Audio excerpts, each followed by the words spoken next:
You are the type of owner who knows your dog reads you before you even speak. You know that bond is real. Now imagine being ordered to walk away from that dog forever, not because you wanted to, but because a government decided he wasn't worth bringing home. That happened thousands of times. In the jungles of Vietnam, dogs saved lives every single day, and almost none of them ever made it back. Between 1964 and 1975, more than 4,000 dogs served alongside American forces in Vietnam. They walked point on patrols. They detected ambushes before a single shot was fired. They found booby traps that would have killed entire squads. Handlers called them partners, not equipment. But when the war ended, the U.S. military classified these dogs as surplus equipment and left them behind. This is the story of what those dogs meant, what happened to them, and why a generation of veterans spent decades trying to make it right. The jungle didn't give warnings. A patrol could move through triple canopy forest for hours without seeing anything. No enemy, no movement, just heat and silence and the constant weight of not knowing what was ahead. That silence was the danger. The Viet Cong were masters of concealment, punji stake pits covered with leaves, tripwires strung knee-high between trees, ambushes set up along trails that looked completely ordinary. American commanders knew early in the conflict that technology alone wasn't solving this problem. Infrared sensors didn't catch everything. Aerial reconnaissance couldn't see through the canopy. What they needed was something that could process the jungle in real time, something that could distinguish a human scent from background noise, something that could hear movement long before any human ear could. They needed dogs. The Army's war dog program had roots going back to World War II, but Vietnam pushed it into an entirely different category. These weren't mascots. They weren't morale boosters. They were scouts trained to walk ahead of a column and signal silently when something was wrong. A stiffened posture, ears rotating forward, a low freeze that told the handler stop. There's something ahead. Handlers learned to read those signals like a language. A slight head tilt meant one thing. A full-body freeze meant something else entirely. The communication between a dog and his handler became so precise, so personal, that the two moved through the jungle almost as a single organism. And it worked. Documented studies from the conflict period estimated that scout dog teams significantly reduced casualties in units where they were deployed. Patrol leaders began requesting dog teams specifically. Some commanders refused to run operations without them. The dogs weren't just useful. They were, by nearly every account from the men who worked with them, the reason certain soldiers came home at all. But there was something the training manuals never quite captured: the bond.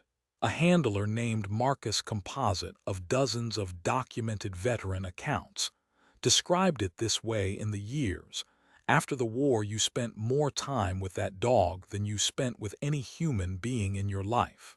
You ate together. You slept in the same foxhole.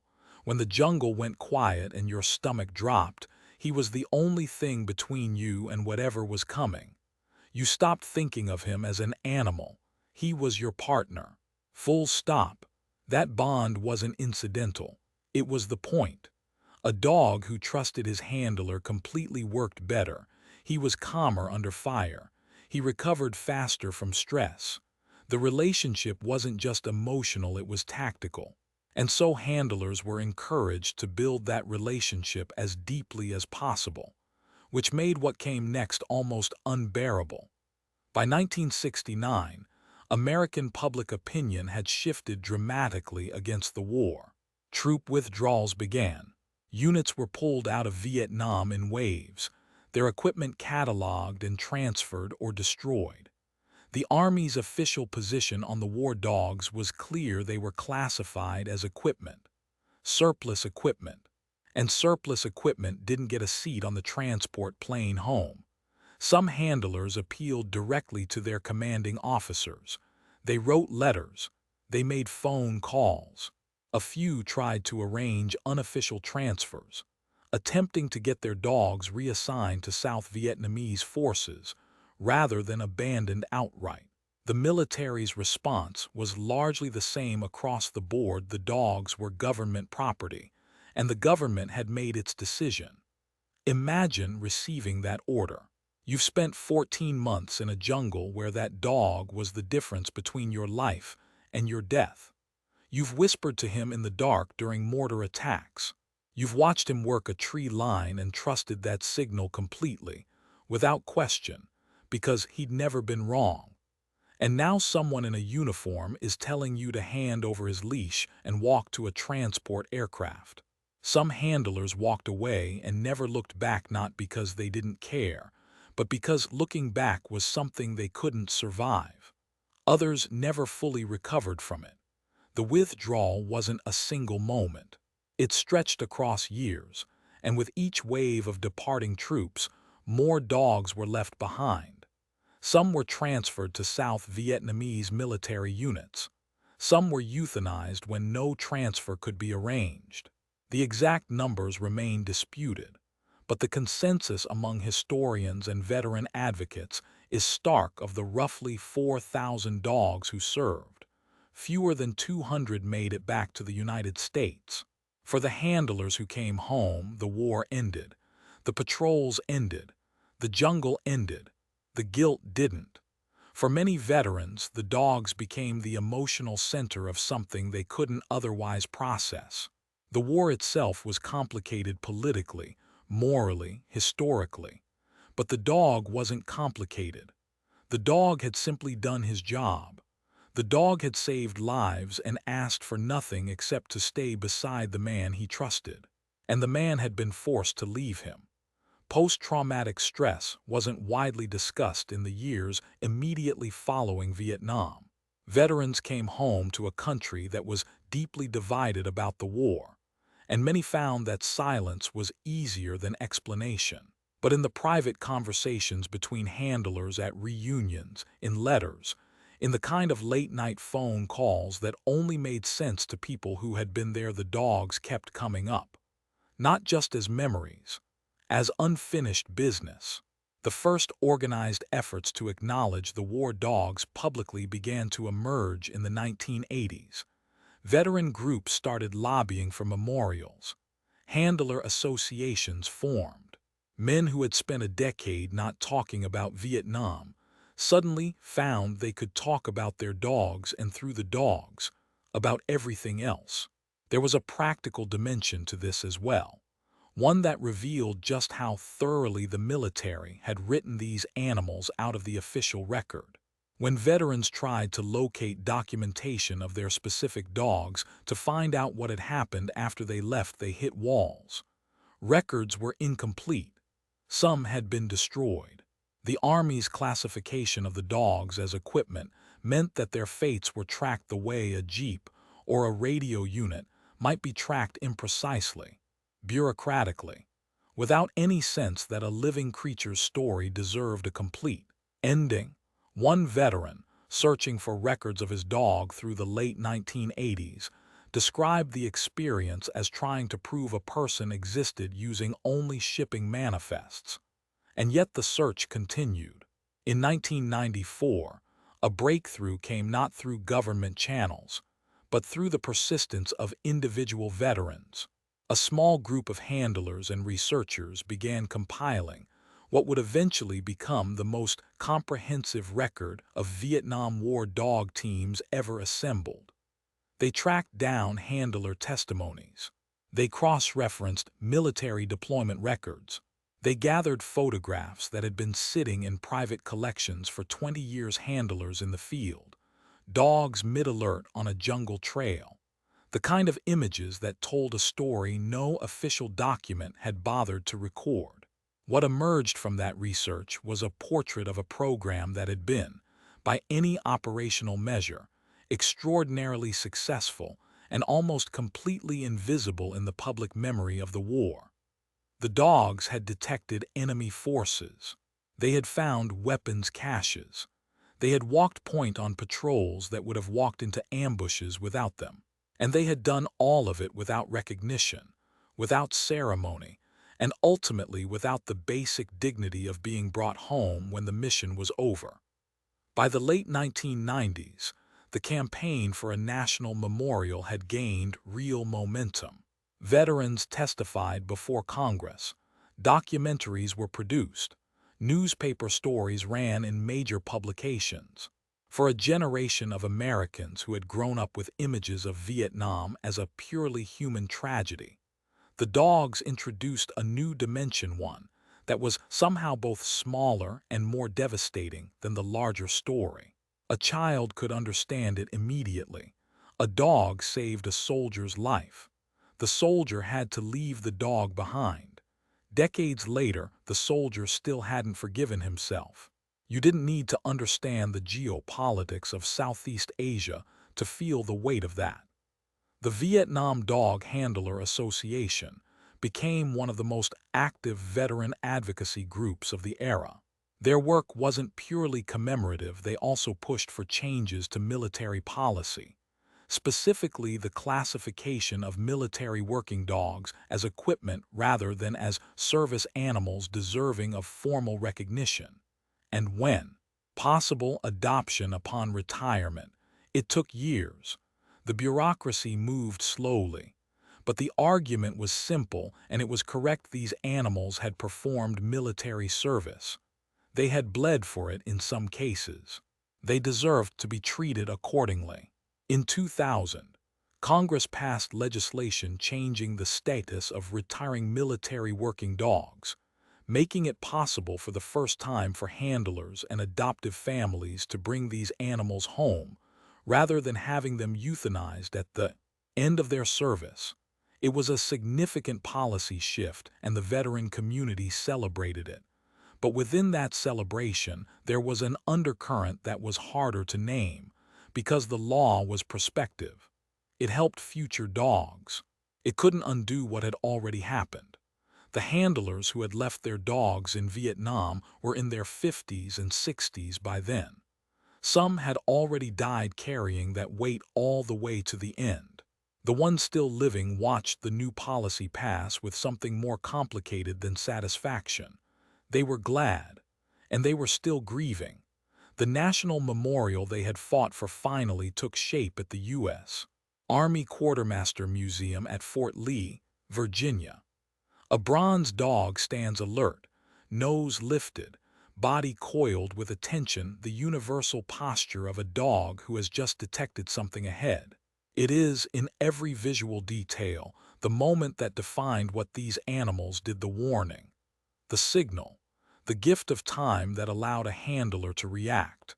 At the dedication ceremony, veterans who hadn't spoken publicly in decades stood up and told their stories. Not about battles, not about strategy, about specific dogs, about the particular way a dog named this or that would press against your leg when the trail got dangerous, about the morning you handed over the leash and couldn't make yourself watch the plane taxi away. There wasn't a moment of manufactured sentiment in any of it. These were old men who had kept something locked away for 30 years, and the memorial had given them a door. But one question had followed the story from the very beginning, and it hadn't been fully answered yet. What about the dogs who were transferred to South Vietnamese forces? What actually happened to them after American withdrawal? The honest answer is that the record is incomplete. The South Vietnamese military's handling of the transferred dogs was not systematically documented from the American side. And after the fall of Saigon in 1975, access to records from that period became essentially impossible. Some researchers believe a portion of the dogs were maintained by South Vietnamese handlers who genuinely valued them. Others concluded that the practical reality of a collapsing military infrastructure in 1975 made the fate of transferred animals almost certainly grim. For the handlers, this ambiguity was its own kind of suffering. Not knowing was, in some ways, worse than knowing. At least a definitive answer was an answer. The open question left room for every possible ending, and the imagination tends to find the darkest ones at 3 in the morning. What the documentation does show clearly is this: the dogs did not fail. In every measurable category, the Scout Dog program performed exactly as intended and beyond. The failure was institutional. The decision to classify living animals as surplus equipment, to prioritize logistics over loyalty, was made by people far removed from the jungle trails where those dogs had earned a different kind of consideration. And that distinction mattered enormously to the men who had been there. Because in the psychology of what the handlers carried home, the guilt was always entangled with helplessness. They hadn't chosen to leave. They had been ordered to leave. The difference is real, but guilt doesn't always care about the difference. What they knew, in the part of themselves that the war had permanently altered, was that the dog had trusted them and they hadn't been able to honor that trust. The memorial helped. The policy change helped. The documentaries and the testimonies and the newspaper articles helped. But the thing that helped most, according to virtually every handler who spoke publicly about it, was simpler than any of that: being believed. For years after Vietnam, the dominant cultural narrative around the war was so focused on human cost, on political failure, on the specific traumas of soldiers and families, that there was almost no room for the story of the dogs. When handlers tried to tell it, they sometimes encountered skepticism, not hostility, but a mild, unintentional dismissiveness. It's a dog. You had a bond with a dog. That's nice, but surely the human losses were what mattered. What those handlers needed someone to understand, and what the memorial finally, concretely said, was that the dog was not a footnote. The dog was central. The dog was the reason they were alive to be having the conversation at all. And the grief of losing that dog, of being forced to abandon that trust, was not a smaller grief than other griefs. It was its own complete thing, and it had been carried alone for far too long.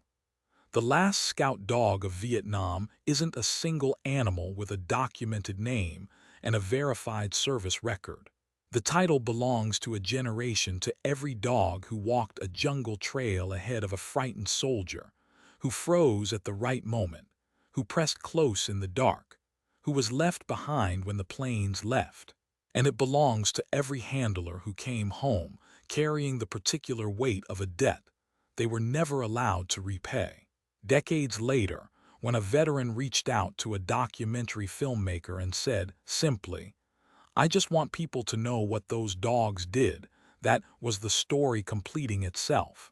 Not with a clean resolution, not with the kind of ending where every wrong is made right, but with recognition, with witness. The dogs had done their job. Finally, so had the people who loved them. If this story stayed with you, take a moment and share it with someone who loves dogs, or who has never heard what these animals did in Vietnam. The handlers spent decades trying to make sure people knew. Passing this on is the simplest way to help them succeed. And if you want to keep going, the next video is already waiting. There are more stories like this one, and every single one of them deserves to be told. Some dogs become more than companions. They become legends.